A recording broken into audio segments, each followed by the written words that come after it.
sábado aos irmãos. Vamos estarmos mais uma vez na casa de Deus para adorarmos, louvarmos o seu santo nome. Feliz que você tenha vindo à casa de Deus depois de uma semana de tanta chuva, né? Foi difícil essa semana, né? A gente que ficou ilhado, quase não conseguiu chegar na igreja, mas graças a Deus estamos todos aqui. Nós estamos participando hoje de uma programação especial, como o Luiz falou, que são 10 dias de oração. E hoje, em especial, nós estamos passando 10 horas, correto? 10 horas de oração com Jesus. Quantos aqui estão acompanhando a apostila? Quantos aqui receberam a apostila? Os resgatados estão conseguindo fazer em casa? Estão conseguindo ler ali as lições, aprendendo? Amém. A lição de hoje trata ali a encarnação do resgate. Nós vamos ver um pouquinho desse plano maravilhoso que Jesus fez para nos salvar. Mas antes eu gostaria de chamá-los aí, já estamos se aproximando um pouquinho aí das 11 horas, nas horas cheias, né? Nós estamos sempre fazendo uma oração especial pela nossa vida espiritual, né? Pela vida espiritual da igreja, o trabalho da igreja, a missão da igreja, como irmãos nós somos, e também por aqueles nossos amigos, né? Que já estiveram aqui conosco, mas por alguma razão, né, os espinhos do mundo sufocaram, né, eles estão aí. Então, os irmãos, feliz sábado a todos. Glória seja a Deus pela presença de vocês. Nós precisamos orar, né, por aqueles que ainda não conhecem a palavra de Deus, mas por aqueles que estão afastados. Vamos colocar de joelhos, vamos falar com Deus de joelhos. Santo, Deus Pai Todo-Poderoso, obrigado, Senhor, pela oportunidade que o Senhor nos concede, por esse santo sábado, um dia, Senhor, que o Senhor separou, santificou, um dia que o Senhor planejou que nós pudéssemos verdadeiramente, todos nós, te adorarmos. Amém. Um dia que nós levamos nossos pensamentos aos céus, aonde nós abandonamos todas as nossas fadigas, onde nós levamos os nossos pensamentos somente à Tua Palavra. Amém. Mas hoje é um dia muito especial, Senhor. Hoje é um dia diferente. Hoje é uma programação especial, porque nós queremos sermos luz para as pessoas. Queremos ser espelho para aqueles, Senhor, que por alguma razão, por algum motivo, não vem mais à Tua casa. Amém. Muitos se entregaram, foram batizados. Muitos hoje não vêm mais aqui, não vêm mais buscar a Tua palavra. Por favor, Senhor, tenha bondade, misericórdia, amor por esses. Proteja-os, guarde-os, livre de todo mal. Amém. Como nós aqui estamos prostrados diante da Tua presença, elevamos nossos pensamentos a todos aqueles, Senhor, que estão afastados. Que o Senhor, neste momento, derrame o poder do Teu Santo Espírito. Induza eles, Senhor, por favor, aos Teus caminhos. Traga eles de volta, Senhor, para o Teu lado. Traga eles de volta para a Tua promessa, aonde o Senhor nos levará, todos nós que verdadeiramente Te aceitarmos, nos levará para o reino dos céus, aonde não haverá mais dor, aonde não haverá mais pranto, nem tristeza e nem a morte prevalecerá, aonde nós teremos a plena certeza que viveremos visivelmente ao Teu lado eternamente. Nós oramos porque o Senhor é nosso Pai, nosso Provedor, nosso Salvador. Nós oramos porque acreditamos na Tua promessa e que o Senhor virá nos buscar. Que o Senhor também abençoe aqueles que ainda não Te conhecem. Amém. Abençoe, proteja e guarde aqueles que estão no leito do hospital. Amém. Também aqueles que estão atrás das grades, porque não Te conheceram verdadeiramente. Amém. Entregamos tudo em Tuas mãos, Pai. Por favor, age sobre a vida deles. Nós clamamos não porque temos méritos, mas porque acreditamos no Teu poder. Amém. Derrama Teu Santo Espírito sobre essa igreja e faça, Senhor, ser cada dia mais fortes e firmes nos Teus caminhos. Nós Amém. entregamos tudo, Senhor, em Tuas mãos. Oramos agradecidos em nome do Teu Filho, amado Jesus, que virá sobre as nuvens do céu buscar. Amém. Amém.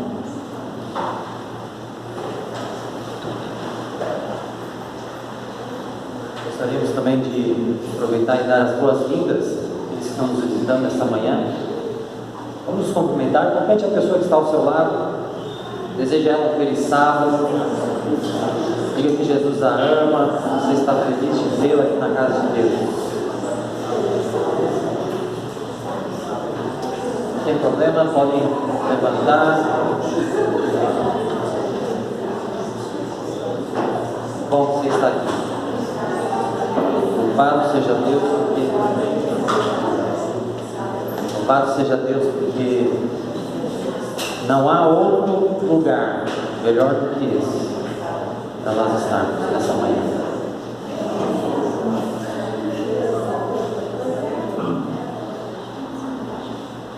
Fico feliz que há muitos visitantes hoje. Sejam todos muito bem-vindos. Querido, salvação. Gostaria de fazer uma pergunta para você. Você acredita que você está salvo? Vou fazer uma pergunta e quero que os irmãos levantem as mãos. Se Jesus voltasse hoje, você acredita que você seria salvo? Amém? Amém? Eu tenho feito essa pergunta em sermões de outras igrejas e eu tenho visto um resultado bastante interessante, né? Porque ainda assim eu vejo muitas pessoas relutantes em levantar a mão. Eu fico me perguntando, né? Mesmo pessoas que, sabe, que frequentam a igreja, que já são membros batizados, assíduos, né, que, ao que nos parece, seguem a palavra de Deus, mesmo essas pessoas com uma certa dúvida, eu fico me perguntando o que as traz à igreja. Se ainda há dúvida em relação à aceitação de Deus em relação à nossa vida. Eu imagino que talvez muitas pessoas ainda possuem muitas dúvidas sobre essa questão da salvação. Você acredita que a salvação ela é um processo? Nós somos salvos, nós estamos sendo salvos e nós seremos salvos. É confuso? É estranho, mas a gente já vai descobrir um pouco mais. Gostaria que os irmãos abrissem a Bíblia, a primeira carta de João. Primeira carta de João, capítulo 5.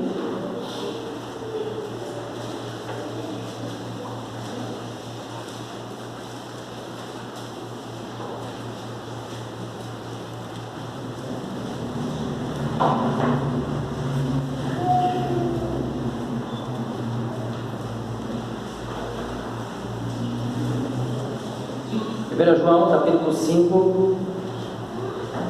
o verso 13. Acharam aí?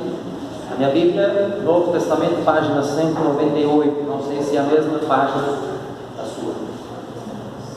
1 João capítulo 5, verso 13, diz assim: estas coisas vos escrevi, a fim de saberes que tendes o quê? A vida eterna. Vós outros que credes em nome do Filho de Deus. Deus quer que nós saibamos que nós temos a vida eterna, sim ou não? Sim. Deus deseja que você tenha certeza da vida eterna, que você não tenha dúvidas, que você não viva mais nessa angústia de procurar a Deus sem saber se está sendo aceito, sem saber se Deus aceita o seu arrependimento, aceita a sua confissão. Muitas pessoas ainda vivem nessa dúvida. Nós fomos salvos ou seremos salvos? O que você acha? Fomos salvos. Fomos salvos ou seremos salvos? As duas coisas. E mais, estamos sendo salvos. Eu lembro quando eu ia na escola, a professora de português explicava como que deveria ser uma redação bem escrita. E ela dizia que uma redação bem escrita ela tinha que ter início, meio e fim. Devia ter uma boa introdução, um bom desenvolvimento do texto e então uma conclusão.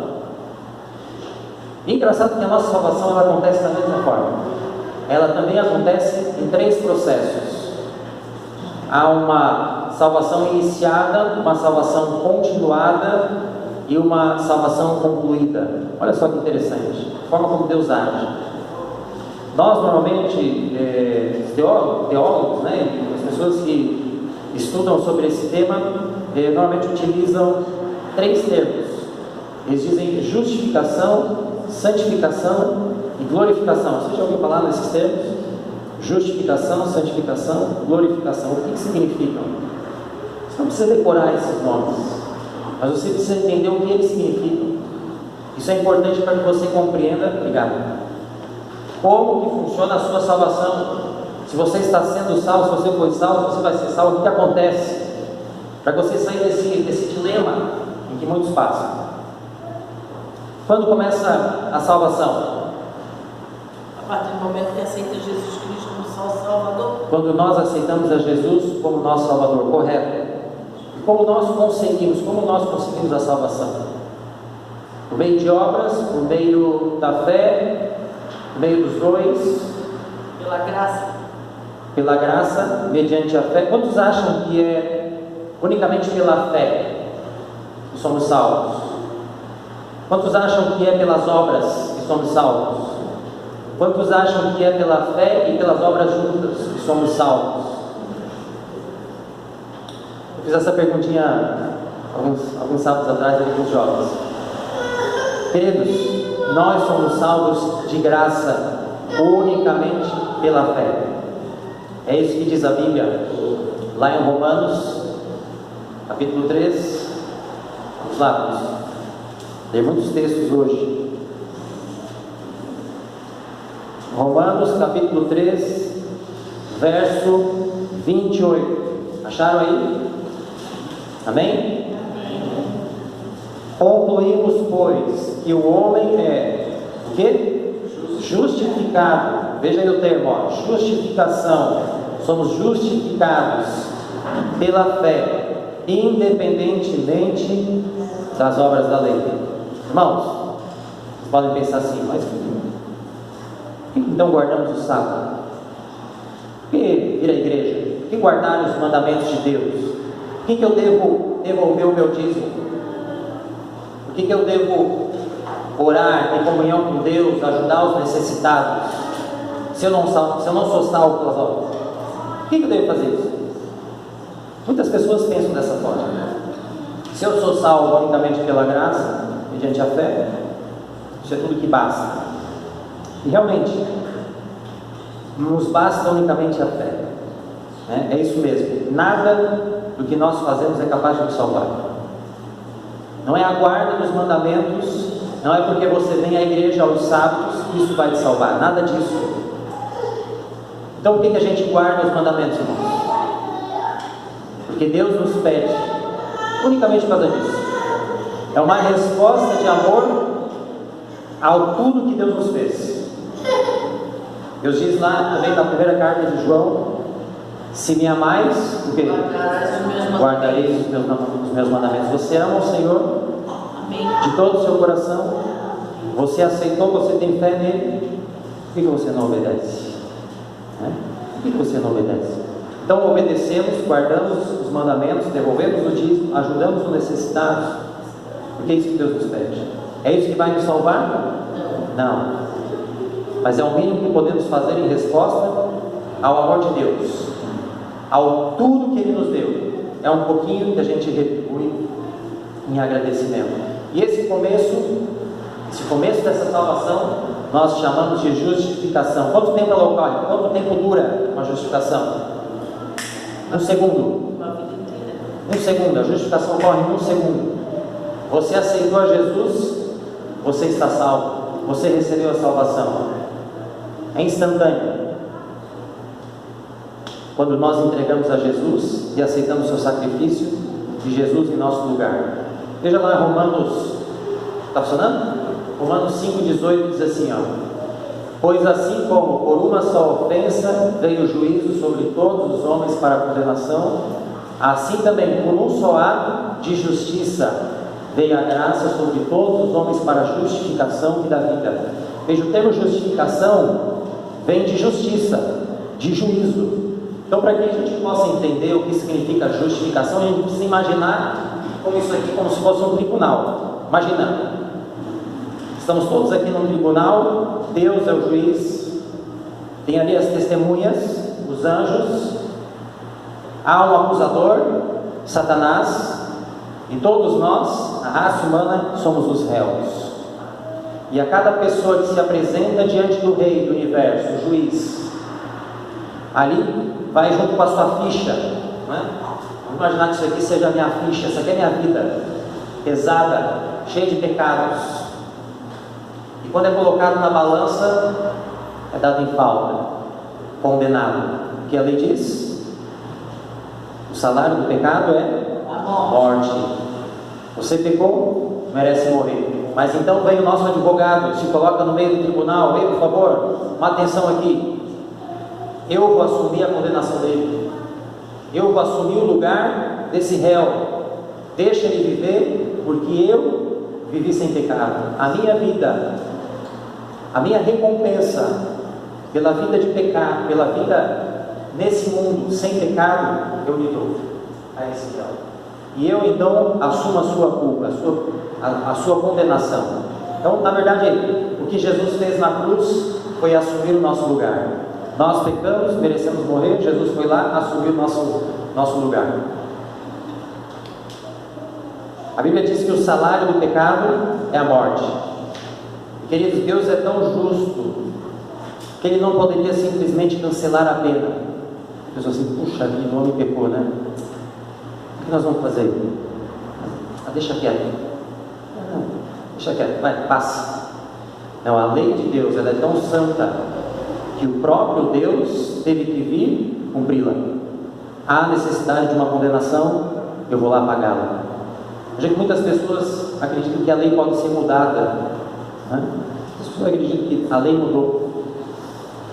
Veja, se a lei pudesse ser mudada, Deus poderia ter mudado lá no Jardim do Éden, quando dizia que porque o homem fez aquilo, deveria morrer. Jesus poderia deixar os pauzinhos ali, mudar. Não, agora então a lei mudou, não precisa mais morrer. Não, Jesus, porque a lei não muda, é porque Jesus veio para cumpri-la. A justiça tinha que ser feita. Jesus pagou esse preço, como todos nós conhecemos e já estudamos muito bem. Agora, queridos, e as obras? Muito bem, tivemos fé, aceitamos a Jesus pela graça, tivemos nosso nome registrado no livro da vida. E aí? A partir daí, como é que eu vivo? Estou salvo, fui justificado, ok? E a partir daí, como é que eu vivo? Você pode pensar, né? Cadê as obras? Lá no livro de Tiago, capítulo 2,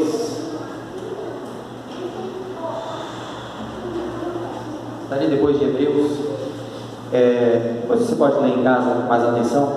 Ele diz que as nossas obras, elas testificam da nossa fé. Ou seja, você crê em Deus, Tiago diz, muito bem, parabéns, até os demônios creem e tremem. Ora, se os demônios também creem em Deus, isso adianta alguma coisa para eles? Não. Eu simplesmente dizer que creio em Deus, de nada me serve. Então os demônios creem. Por isso que Tiago diz que Abraão, ele foi justificado quando entregou seu filho Isaque para ser sacrificado. Era por meio das obras que Abraão estava sendo justificado? Não, era por causa da sua fé. Mas a fé que Abraão tinha era manifestada por meio das obras. Difícil de entender? Eu costumo dar como exemplo um termômetro. Como saber se você tem fé ou não? As obras são o termômetro para eu saber como está a minha fé.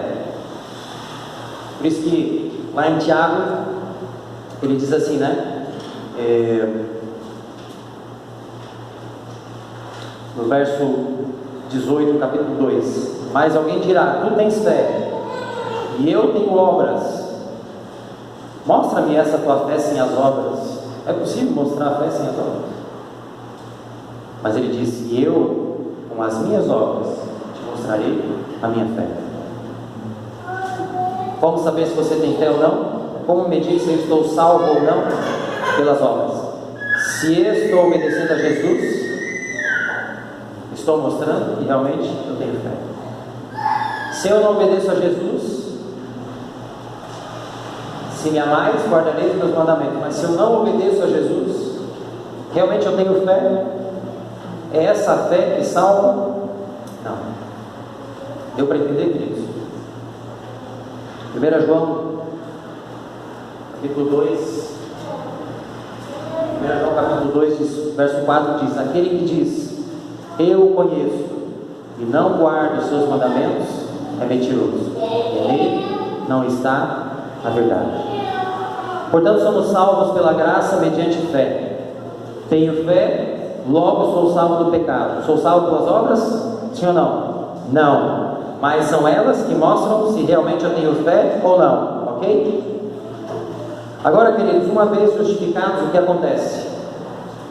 Abra sua Bíblia lá em Romanos, mais uma vez, capítulo 6. Eu tenho um slide para você. Significa Romanos 6, santificação. Uma vez libertados do pecado, nós devemos viver em novidade de vida, queridos. Não somos mais escravos do pecado. A justificação nos liberta da escravidão do pecado. A palavra santo, de santificação, quer dizer separado. Nós somos diferentes. Santo quer dizer separado, diferentes. Então você deve ser diferente do mundo. Você deve ter uma vida diferente dos demais. A Bíblia fala que estreito é o caminho que leva para a salvação, largo é o caminho que leva à perdição. Existe a multidão de pessoas vive de uma forma desregrada. Veja, o cristão deve ter uma vida separada, santa, diferente. Era assim com o povo de Israel. Israel era diferente dos outros povos. Nós cristãos, crentes que somos diferentes também dos nossos vizinhos. Devemos viver uma vida diferente das pessoas com quem nós convivíamos. Não praticamos mais as mesmas coisas, não vamos mais aos mesmos ambientes, aos mesmos locais, não assistimos mais aos mesmos programas, não comemos mais as coisas que comíamos, não ouvimos mais as mesmas músicas, não vestimos mais as mesmas roupas, não falamos mais os mesmos palavreados e assim por diante. É isso que Deus nos pede. Romanos, ainda o capítulo 6, o verso 1 diz assim: que diremos, pois? Permaneceremos no pecado para que seja a graça mais abundante? Você foi salvo quando você aceitou Jesus como Salvador, foi justificado, momento instantâneo, bom, está salvo. E agora? Vamos viver como? Havemos de pecar porque não estamos debaixo da lei e sim da graça? De modo nenhum. A santificação, assim como a redação de português, ela seria parte de desenvolvimento do texto. E ela vai acontecer durante toda a nossa vida. Enquanto a justificação é um momento instantâneo, a santificação é um processo contínuo. E vai culminar com a glorificação, que acontecerá na volta de Jesus. A glorificação, portanto, é o término, é a conclusão da redação.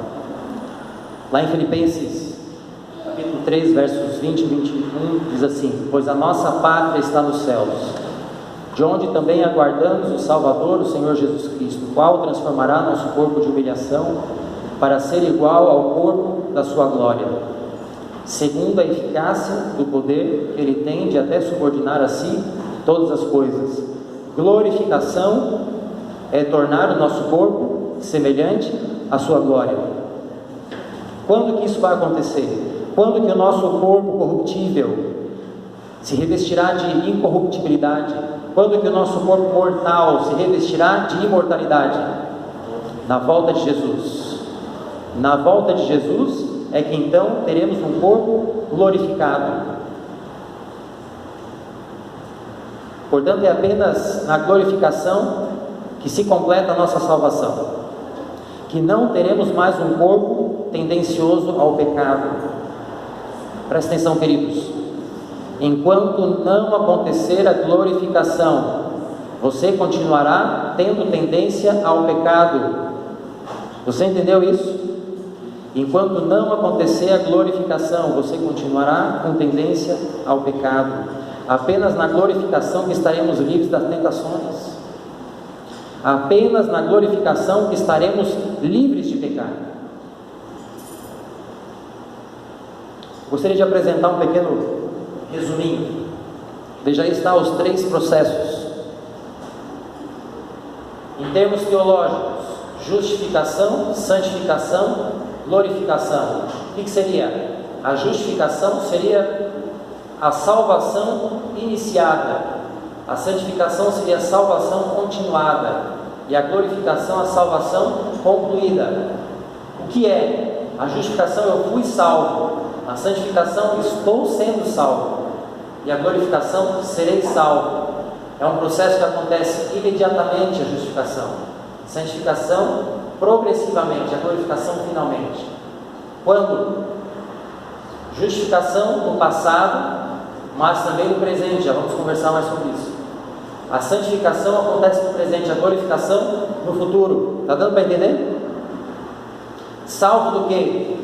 Da penalidade do pecado. Veja, quando somos justificados, todo aquele nosso passado, aquela nossa bagagem, aquela nossa ficha de pecados diante do tribunal, Jesus pega para si e nos dá a sua ficha em branco.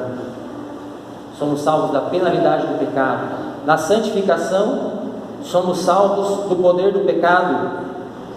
Veja, não somos mais pecadeiros, se é que existe essa palavra, mas é somente na glorificação em que estaremos livres da presença do pecado. Nós necessitamos de toda a Trindade em todos esses processos, mas veja, há uma dependência maior na justificação do Filho. Por quê? Porque Ele é a encarnação, né? A lição 3 dos 10 dias de oração fala a encarnação do resgate. Por causa de Jesus, que derramou o seu sangue, temos acesso à vida eterna que um dia perdemos. Necessidade maior do Filho. Na santificação do Espírito Santo. Por quê? É o Espírito Santo que nos convence do pecado. É Ele que, todos os dias está aqui, falando aos nossos ouvidos, nos trazendo de volta aos caminhos de Deus. E a glorificação do Pai, onde finalmente Ele colocará uma coroa em nossa cabeça. Virtude mais exigida: na justificação somos salvos pela fé. Como devemos viver em santificação? Amor ao próximo. Não é isso que o mandamento é resumido? Amor a Deus e amor ao próximo. Na verdade, a nossa vida, ela deve ser resumida nisso, em amor. Glorificação e esperança, né? Esperamos o Salvador, o Senhor Jesus Cristo, né? Nas nuvens do céu, onde finalmente teremos acesso à salvação finalizada. Queridos, por que é importante nós sabermos disso? Quando nós iniciamos a nossa caminhada cristã pela santificação, né? Acredito que a maioria daqui já aceitou a Jesus como Salvador, já foi justificado. Quando iniciamos a nossa caminhada cristã pela santificação, espera-se, muitas vezes é isso que é nos dito, que a nossa vida deve ser um progresso constante rumo à perfeição. Passamos por altos e baixos, mas a direção sempre ascendente. E ao avançarmos na santificação, o pensamento de alguns é que cada vez menos necessitemos da justificação. Mas como nós podemos saber se nós já alcançamos a perfeição? Ou quanto de santificação é necessário para sermos salvos? Então, veja, essa não é a forma correta de se pensar. A justificação acontece no passado, sim, mas ela deve acontecer todos os dias da nossa vida também. Precisamos hoje da justificação tanto quanto nós precisamos da primeira vez que a recebemos. Justificação é um processo diário. Todos os dias nós devemos morrer o nosso corpo para as nossas tendências carnais, que nos acompanham mesmo após descermos as águas batismais. Continuamos com o coração pecaminoso, mesmo após o batismo. Não deixamos de nos tornar pecadores. Por mais que somos justificados, a perfeição só será possível quando? Na glorificação, por ocasião da volta de Jesus. Infelizmente, alguns pensam que é possível alcançar a perfeição aqui nessa terra, ou seja, viver uma vida sem pecado. O que significa uma vida sem pecado? O que é pecado? Qual a definição de pecado? Pecado é a transgressão da lei, ou seja, não transgredir a lei. É possível vivermos sem transgredir a lei? Veja, nós temos que tomar cuidado com os extremos.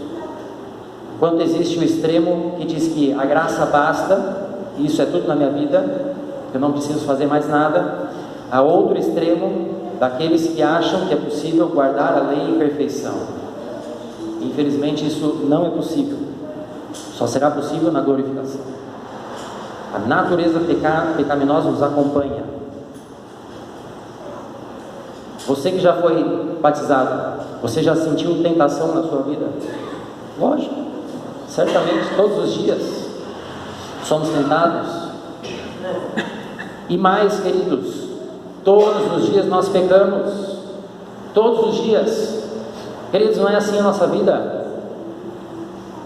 Veja o perigo de pensar ser possível vivermos sem pecado. Se eu não tenho pecado, eu preciso de Jesus, sim ou não? Se eu não tenho pecado, eu não preciso de um Salvador. Aí olha o perigo da autossuficiência espiritual, né? Eu posso, eu consigo. Existe um texto ali em Romanos. Você está com a sua Bíblia aberta ainda em Romanos? Deixa eu ver se eu tenho aqui, ó. Romanos 3, verso 19, apresenta um dos objetivos da lei. Veja que um dos objetivos da lei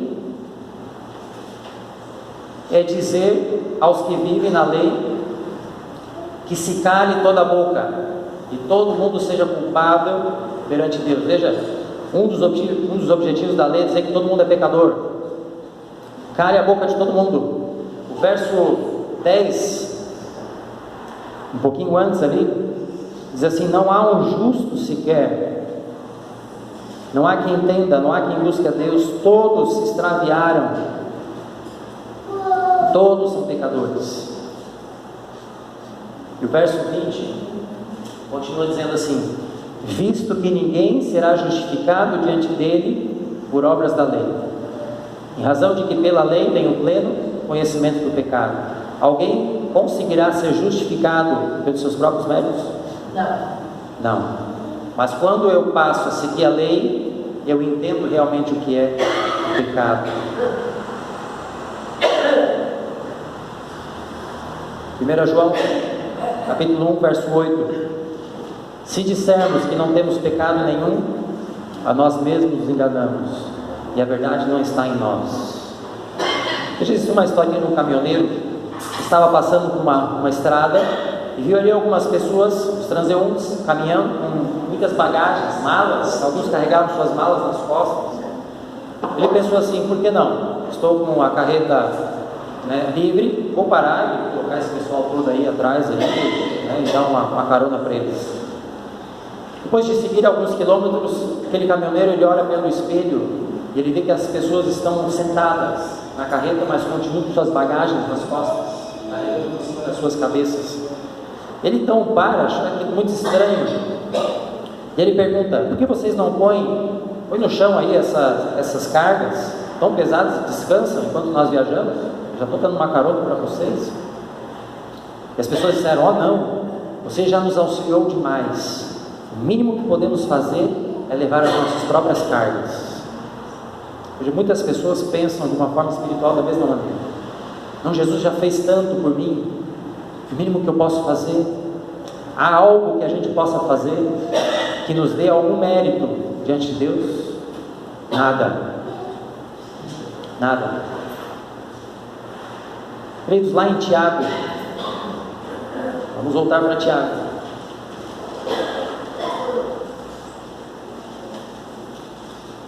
Tiago capítulo 1, versos 22 e 25. Ali Tiago fala de um espelho. Vamos ver o que ele fala ali? Tiago capítulo 21, aliás, Tiago capítulo 1, verso 22, a partir do verso 22. Tornai-vos, pois, praticantes da palavra, e não somente ouvintes, enganando-vos a vós mesmos. Porque se alguém é ouvinte da palavra e não praticante, assemelha-se ao homem que contempla no espelho seu rosto natural, pois a si mesmo se contempla e se retira, para logo se esquece de como era a sua aparência. Mas aquele que considera atentamente na lei perfeita, lei da liberdade, nela persevera, não sendo ouvinte negligente, mas operoso praticante, esse será bem-aventurado no que realizar. Veja, Tiago fala ali que a lei ela é como um espelho. Aquele que persevera na lei de Deus, na lei da liberdade, como ele fala, cada vez mais aproxima o seu rosto desse espelho, que é a lei, e cada vez mais tem consciência do seu rosto. E queridos, como é o nosso rosto? Pecaminoso, mau, ímpio, miserável, pobre, cego, nu. Quanto mais próximos de Deus, quanto mais próximos desse espelho, quanto mais guardamos os mandamentos, mais nós temos consciência dos nossos próprios erros e pecados. Existe um outro texto que diz que a lei é como um aio. Um aio é uma varinha para tocar o gado, que nos leva em direção a Cristo. A lei é capaz de nos salvar? Não. Ela mostra como nós somos, como um espelho, mostrando assim você é. Você é incapaz de salvar por si mesmo. Vá em direção a Cristo. A lei nos aponta para Cristo, aquele que é capaz de nos salvar. Porém, quando nós nos afastamos da lei, assim como ali o texto fala, aquele que se afasta da lei deixa de perceber a sua pecaminosidade, se retira e para logo se esquece de como era a sua aparência. Aquele que não pratica se esquece que precisa de perdão, se esquece que é pecador, se esquece que precisa do sangue de Jesus. Então, irmão, isso quer dizer que eu devo obedecer a Jesus, seguindo os seus mandamentos, mas não vou conseguir? Em outras palavras, né? A orientação é o seguinte, está lá em 1 João, capítulo 2, verso 1. Filhinhos meus, estas coisas vos escrevo, para que não pequeis. Se todavia alguém pecar, temos advogado junto ao Pai, Jesus Cristo justo. Recapitulando aquilo que vimos, quando aceitamos a Jesus como nosso Salvador pessoal, somos justificados, somos salvos. É um momento instantâneo, acontece e você já tem a plenitude da salvação. Você já está salvo em Cristo Jesus, amém? Amém. Como você vai viver dali para frente? Se me amais, guardareis os meus mandamentos. Você vai procurar viver em conformidade com o que a Bíblia diz. Você vai conseguir? Não, porque você é incapaz de obter mérito diante de Deus pela guarda dos mandamentos. A lei ela vai nos mostrar cada vez mais que nós somos pecadores. Você vai procurar cada vez com mais afinco tentar fazer a vontade de Deus, e cada vez mais você vai ter consciência de quão pecador você é. Pecados que você não tinha noção que você fazia, Deus vai lhe trazer clareza. Você vivia uma vida fazendo aqueles mesmos atos, você não sabia que aquilo era pecado. A guarda dos mandamentos vai te mostrar clareza, de você saber quão mais fundo do poço você está. Mas e aí? Não vamos conseguir? Ao pecarmos, temos advogado junto ao Pai. Então, se nós pecamos também, o que nos diferencia como crentes dos ímpios? Os justos dos ímpios? Esse é mais um texto, Hebreus 10, 26. Porque se vivemos, o que, irmãos? Deliberadamente em pecado, depois de termos recebido o pleno conhecimento da verdade, já não resta sacrifício pelos pecados. Veja que essa palavrinha é importante, deliberadamente. Existe outro texto, deixa eu testar aqui na sequência. Aqui, ó. 1 João 3, verso 8. Aquele que o quê? Pratica pecado procede do diabo, porque o diabo vive pecando desde o princípio. O Eduardo pode me perguntar assim: João, você pratica basquete? Eu falo assim: olha, eu jogo de vez em quando, né? Mas não pratico basquete. Veja aqui o que nos diferencia os ímpios é que, embora nós continuamos pecadores, nós deixamos de ser pecadeiros. Você consegue entender essa diferença? Aqueles que gostam de pecar, aqueles que insistem no erro, aqueles que têm prazer em fazer aquilo que é de Deus, aquilo que não é de Deus, né, que provoca a misericórdia do Senhor. Jesus, quando estava ali com 70, seus discípulos, mandou eles, né, na missão. Ali em Lucas 10, verso 20, Jesus, quando os recebe com muita alegria. E Jesus também diz assim para eles: alegrai-vos antes, por estar o vosso nome escrito nos céus, no livro da vida. Aqueles discípulos eram perfeitos? Não. João, Tiago, filho do trovão, Pedro, cada um tinha as suas falhas, estavam crescendo ainda, né? Estavam amadurecendo espiritualmente, cada um, quem sabe, numa posição, uma maturidade, um nível de maturidade diferente, mas todos eles ainda com uma certa fragilidade, com certas... Mas aqui Jesus diz que o nome deles estava escrito nos céus. Por isso o apóstolo Pedro afirmou, né? Judas foi contado conosco e alcançou sorte nesse ministério, mas se desviou para ir para o seu próprio lugar. Os discípulos estavam amadurecendo, não eram perfeitos, eram egoístas, impetuosos, avarentos, mas o nome deles estava no livro da vida. A diferença entre o justo e o ímpio é que o justificado por Deus, ele luta contra o pecado. Quando ele peca, ele se arrepende, volta para Deus com tristeza no coração, confessando o seu pecado humildemente, e Deus o perdoa. Tem cristão que peca conscientemente e pensa assim: eu vou fazer isso porque depois Deus perdoa. É só pedir perdão para Deus que está tudo certo. Deus perdoa somente quando há arrependimento. Se não há arrependimento, veja a própria escolha que a pessoa está fazendo. Dentro do seu coração a pessoa não quer o perdão, porque ela quer continuar vivendo da mesma forma que ela está vivendo. Um arrependimento verdadeiro é aquele que é acompanhado de mudança.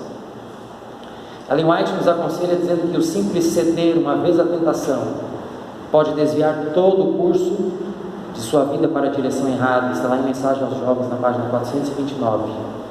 Nós não devemos brincar com o pecado. Embora nós tenhamos um advogado junto ao Pai, Jesus Cristo justo, Ele vê a nossa sinceridade, Ele conhece o nosso coração, Ele vê todas as vezes que nós caímos, em que condição nós estávamos, e Ele nos aceita toda vez que nos arrependemos. Mas se vivemos deliberadamente o pecado, se nós praticamos o pecado, se nós gostamos do pecado e não queremos abandoná-lo, querido, como que pode haver o perdão? Se nós insistimos no erro. Portanto, embora você continue pecador, tenha em mente que a santificação é um avanço, como se você estivesse subindo uma escada. Você vai em alguns momentos descer alguns degraus, faz parte do processo de santificação, mas a direção sempre ascendente. Você não vai conseguir acertar sempre.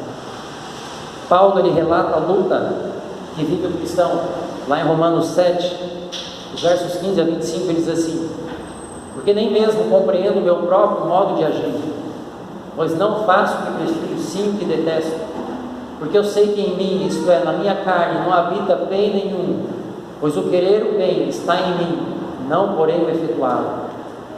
Porque não faço o bem que prefiro, mas o mal que não quero, esse faço. Desventurado homem que sou, quem me livrará do corpo dessa morte? Graças a Deus, por Jesus Cristo, nosso Senhor, de maneira que eu, de mim mesmo, com a mente, sou escravo da lei, mas segundo a carne, a da lei do pecado. Paulo era pecador? Sim. Paulo pecava. Veja, ele diz, porque eu sei que em mim, isto é, na minha carne não habita bem nenhum, pois o querer, o bem está em mim, mas não, porém, efetuá-lo. Não faço o bem, prefiro mais o mal que quero, esse faço. Veja aqui Paulo se declarando como pecador, como alguém que pecava. O nome de Paulo estava no livro da vida? Sim ou não? Paulo estava salvo? Sim. Você consegue entender, irmãos? Porque muitas vezes a gente entra numa angústia espiritual sem razão. Salmo 19, dos versos 7 a 11.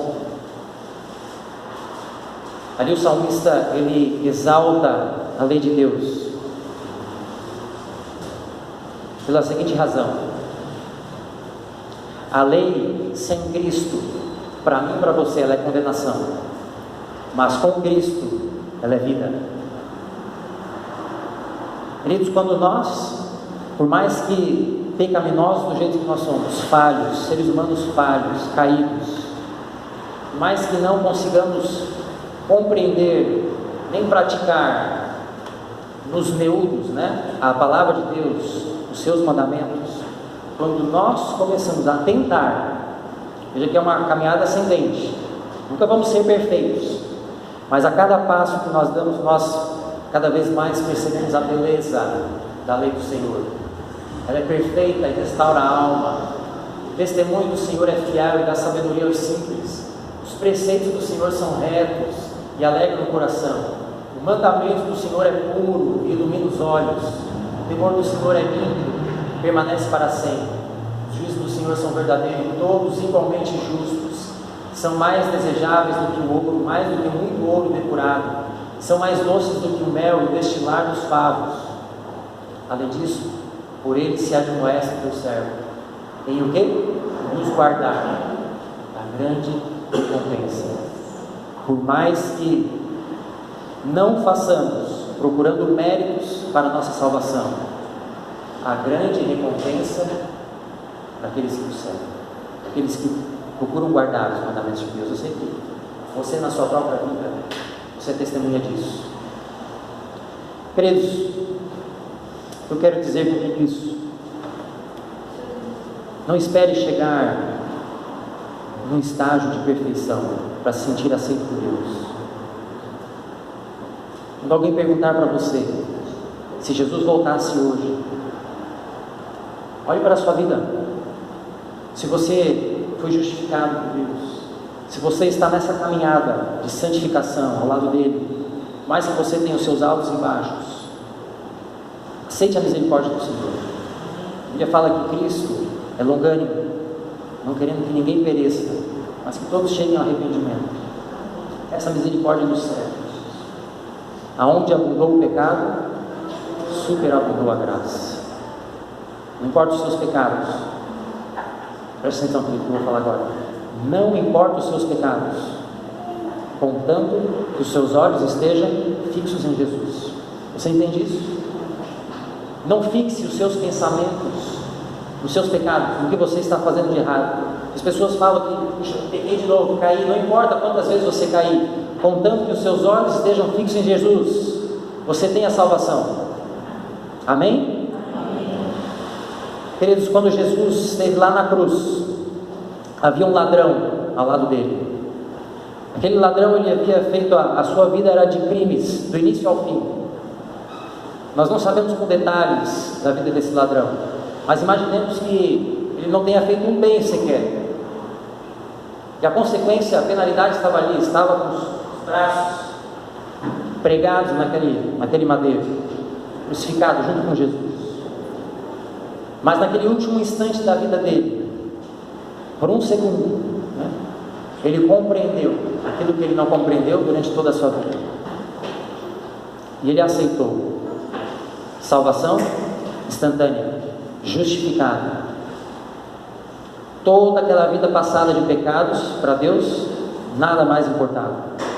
Não importa o quanto você tenha vivido, o que você já tenha feito de errado na sua vida. Quando você olha para Jesus e o aceita, você está salvo. Aquele ladrão, ele não teve oportunidade na sua vida de reconstruir aquilo que ele havia feito de errado. Ele morreu naquele mesmo dia, junto com Jesus, morreu. Não teve chance de passar pelo processo de santificação. Mas quando Jesus voltar, aquele ladrão receberá a glorificação, porque ele aceitou o sangue de Jesus. Amém. Zaqueu era um homem que enriquecia as custas do povo. Embora ele fosse hebreu, os israelitas rejeitavam ele. Ele não tinha espaço nas sinagogas, ele não tinha espaço no meio do povo. Ele era publicano, corrupto, ladrão. Assim como o ladrão foi crucificado na cruz com Jesus, Zaqueu também roubava as pessoas. Mas por alguma razão ele tinha curiosidade de conhecer Jesus. A Bíblia não diz a razão dessa curiosidade. Era alguém que certamente não combinava com a igreja. Talvez você conheça alguma pessoa assim. Não tinha relação nenhuma com as coisas de Deus, mas o Espírito Santo alcançou o coração de Zaqueu, e os seus olhos encontraram-se com o de Jesus. E naquele mesmo dia, Zaqueu se converteu. Ele não precisou passar por um processo para receber a salvação. Naquele momento, Zaqueu era pecador, mas um segundo depois, ele aceitou Jesus. E o que Jesus disse? Hoje houve salvação nessa casa. Não é lindo isso, irmãos? Não é lindo que a graça de Jesus, ela é completa? Não preciso fazer nada, basta aceitar. Eu gostaria de fazer uma ilustração. Deixa eu te chamar, Josinho, pode vir aqui. Você vai fazer o papel de Jesus. Fica aqui nesse canto aqui, ó. E o Jailson, pode vir aqui. Vai fazer o papel de Hitler. Não sei porquê, tá? Por nenhuma razão específica. Você vai ficar nesse canto aqui, pode chegar bem lá pro canto. Agora vamos pensar numa pessoa mais santificada nessa terra. Vamos pensar, por exemplo, Paulo, né? Paulo, embora tenha passado ali por seus altos e baixos, eu creio que Paulo talvez tenha sido uma das pessoas mais corretas, né? Mais santificadas que já viveu nessa terra. Vamos pegar um Paulo, pode vir aqui, Nelson. Você mesmo. Você vai fazer o papel de Paulo. Veja que nós temos um espectro, né? Pode chegar aqui comigo. Da distância, da pureza de Jesus em contraste com a de Hitler. Há um grande abismo, uma separação, né, entre alguém que é justo e puro e alguém que é pecador, condenado, alguém mau. E onde nós vamos colocar Paulo nesse espectro, né? Paulo, tão santificado, que andou ao lado de Jesus, procurou crescer em santificação, fazendo aquilo que é correto. Paulo vai vir para esse lado do carro. Desse lado do carro. Paulo fica aqui desse lado do espectro. Veja que existe uma grande lacuna entre mesmo a pessoa que nós imaginamos que é a pessoa mais santificada nessa terra, a pessoa que fez tudo certinho, que nós talvez pudesse pensar, olha, essa pessoa foi em perfeição, quase. Veja que ainda assim a diferença entre essa pessoa e Jesus, e a diferença entre Hitler e Jesus é insignificante, é desprezível essa diferença em contraste a Jesus de o apóstolo Paulo com Hitler. Mas quando Jesus ele nos justifica, é como se o apóstolo Paulo estivesse lá do lado de lá, virtualmente falando. Ele ainda está aqui, mas virtualmente falando ele está do lado de lá, justificado. Mas quando enfim vier a glorificação, Paulo ele estará junto de Jesus, terá a salvação plena, completa, uma ficha limpa, a semelhança de Cristo. Queridos, isso não é lindo? Obrigado, pode se sentar. A forma como Jesus lida conosco, não é maravilhoso? Amém por isso? Amém? Queridos, nós já vamos encerrar. Eu gostaria que você saísse com algumas certezas.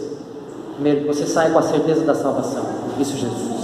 Se você já aceitou Jesus como seu Salvador, você está vivendo num caminho de santificação, embora com as suas quedas, mas procurando fazer aquilo que é certo. Aceite a certeza da salvação.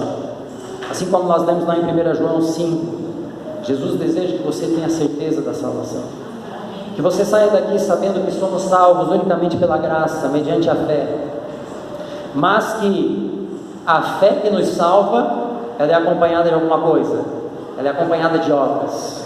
As obras são como um termômetro para saber se a minha fé é a fé verdadeira ou não. Terceiro ponto, a forma como você tem de saber se realmente crê no nome do Filho de Deus e tem a vida eterna, é se você é nova criatura. Se me amais, guardareis os meus mandamentos. Aquele que ama a Deus de todo o coração, obedece ao que Ele nos pede. Quarto ponto, que a justificação é um processo diário. Você não somente foi justificado no passado, mas você precisa da justificação todos os dias, porque todos os dias nós pecamos, todos os dias nós precisamos colocar nossos joelhos dobrados diante do altar de Deus, suplicar pelo perdão. Essa é a diferença do justo para o ímpio. O justo está sempre em contato com Deus, se arrependendo, confessando seus pecados. É o trabalho que o Espírito Santo nos faz na nossa mente. Quinto ponto, saiba que estar ou ser salvo não nos isenta de pecar, e também não significa uma vida sem problemas, mas, queridos, veja a diferença, nos coloca uma posição privilegiada diante dos conflitos, porque nós temos o Espírito Santo conosco para enfrentar os problemas e a esperança de um novo céu e uma nova terra. Quem não está com Cristo, isso aqui, essa vida é tudo que as pessoas têm. Mas se nós estamos com Cristo, o que importa os problemas que passamos nessa vida? O que importa quando o homem vive 70, 80, 90 anos? O que importa 70, 80 anos de uma vida de problemas, se nós teremos uma eternidade maravilhosa ao lado de Cristo? Não é nada. Sexto ponto, que você saia daqui sabendo que você aceitou a Jesus e foi justificado. Você não precisa alcançar nenhum grau de perfeição para ser aceito por Deus.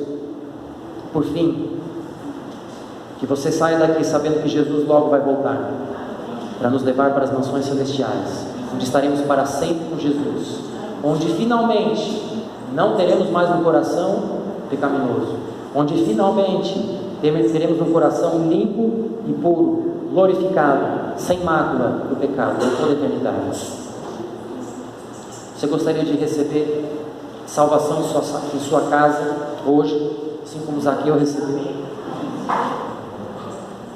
Veja que não foi Zaqueu que pediu para Jesus ir à sua casa, foi Jesus que disse assim: Zaqueu, eu vou à sua casa. E o convite de Jesus ainda continua o mesmo. Ele diz: eis que estou à porta e bato. Se alguém ouvir a minha voz e abrir a porta, eu entrarei, cearei com ele e ele comigo. Tudo que é necessário para a nossa salvação, Jesus já fez. Já veio a esse mundo, já morreu, já ressuscitou, já está lá intercedendo junto ao Pai. A única coisa que precisa é o arrependimento. E o arrependimento sincero não é aquele que chora, o arrependimento sincero é aquele que muda. Veja que envolve razão, e não emoção. O salmista diz assim: sonda-me, ó Deus, conhece o meu coração, prova, conhece os meus pensamentos, ele diz. Vê se há em mim algum caminho mau, guia-me pelo caminho eterno. Convido você a hoje fazer essa reflexão. Veja se há algum pecado ainda não confessado. Se você ainda está buscando o mundo, ou se você está na direção de Deus, sonda o seu coração. E se há ainda alguma falha, procure em Deus o arrependimento, o perdão, que certamente Ele dará. Esse é meu desejo e oração a você nessa manhã. Amém. Vamos colocar de pé e cantar o hino número 150. Não desistir.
Obrigado, Pai, porque tudo o que poderia ser feito para a nossa salvação, o Senhor já fez.